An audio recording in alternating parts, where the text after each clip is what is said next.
Hi guys, Sci-Fi Recapped here. Before we start, warning. Spoilers ahead. Today, I'm gonna explain a mind-blowing science fiction series from Black Mirror Season 4 called Black Museum. In the middle of nowhere, while waiting for her car to be charged, Niche comes across a building named Black Museum, which keeps all authentic criminological artifacts. It's supposed to open at 11 a.m., but then she is approached by the museum owner, Rollo Haynes, who explains that the place is not for the faint-hearted and offers to give her a tour, as she is the first visitor today. After doing some inspection through her stuff, they proceed to the main room of the museum. As they walk, Niche explains that she is out this way to visit her father and celebrate his birthday as he lives nearby.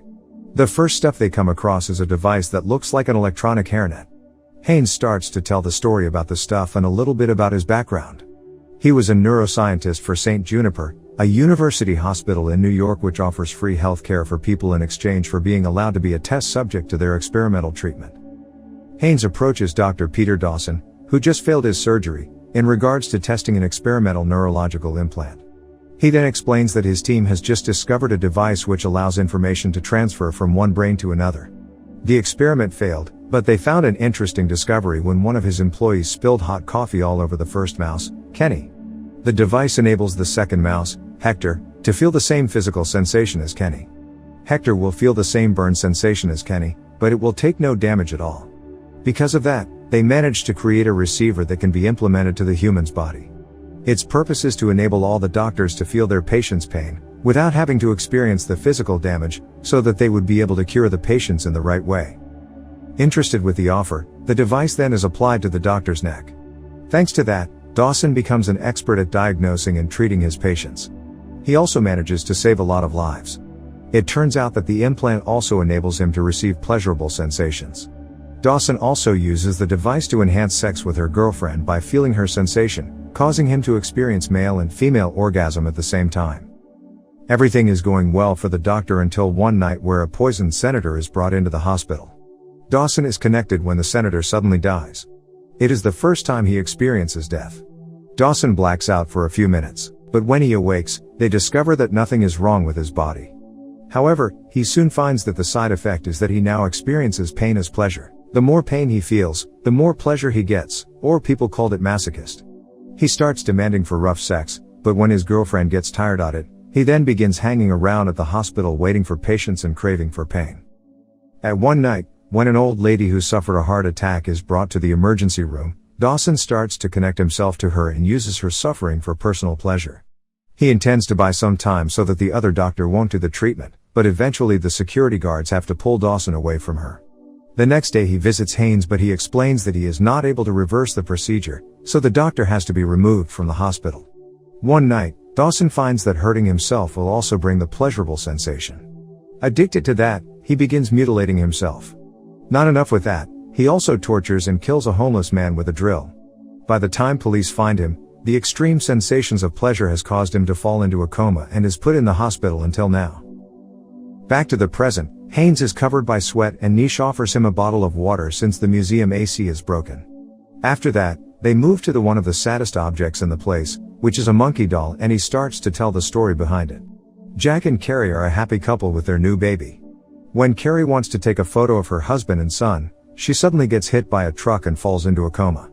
Jack visits his wife regularly, but she never awakes. They communicate using a neurotechnology, which allows Carrie to give yes or no responses.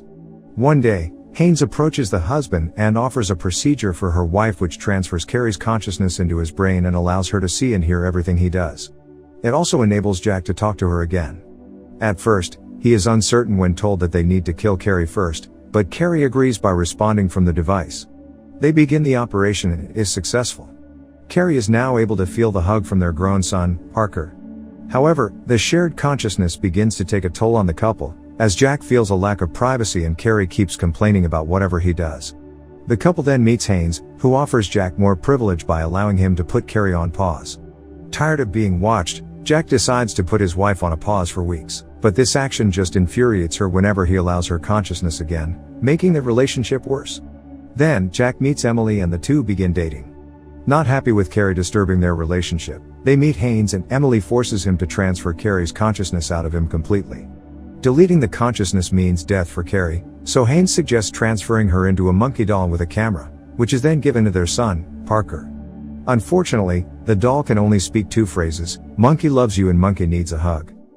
Carrie is furious and keeps spamming the button, but Emily threatens to delete her completely if she does not behave.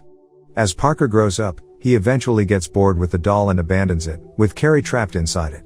In the present, Haynes claims that he was fired because of that invention as it is perceived inhuman and illegal. He also reveals that Carrie is still inside the monkey doll since it is illegal to delete her. They then move to the prime exhibit of the museum, which is a dismal hologram projection of Clayton Lee, killer of a lady named Denise Stockley. The idea behind this is to transfer the consciousness of people on the death row, so Haynes approaches Clayton and persuades him to sign over the rights which allows him to use his post-death consciousness in exchange for money to support the killer's family. Clayton's wife is worried at first, but he assures that the amount of money she will receive will be enough to fund their kids. After his execution, Haynes manages to resurrect Clayton, but as a hologram inside the museum. He sets Clayton up in an execution display, in which the visitors could pull a lever to make Clayton scream as he feels the agony of being electrocuted without killing him. The visitors will also be rewarded a keychain souvenir, displaying a copy of Clayton screaming in agony. This torture machine has turned the museum into big success as it is usually filled with visitors who are happy to see the killer gets tortured over and over again. Haynes explains that each electrocution is set to last 10 seconds. If it reaches more than 15 seconds, it would break the hologram and could erase it.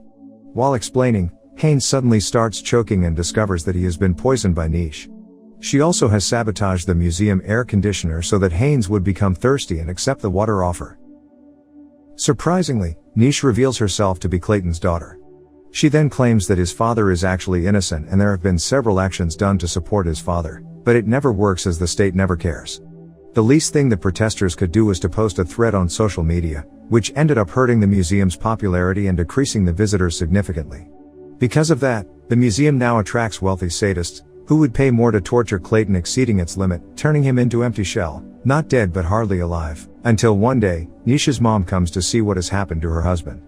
Depressed, she takes a bottle of pills and vodka, causing her death by overdose. Haynes then dies and Niche transfers his consciousness into Clayton's hologram. She pulls the lever to the maximum, causing Haynes to experience the full force of being electrocuted while also finally putting Clayton's consciousness into rest. After that, along with her monkey doll and the souvenir containing Haynes screaming in agony, Niche walks out from the museum. Before returning to the car, she removes an electronic device from the AC compressor which causes it couldn't work and sets it on fire. At the end of the film, Niche is caught having a conversation with her mom, revealing that they have been sharing consciousness. Niche drives away with her mother shedding joyful tears as the museum is engulfed in flames. Subscribe to watch more videos like this, turn on notifications, and leave a like to help the channel out. Thank you for watching.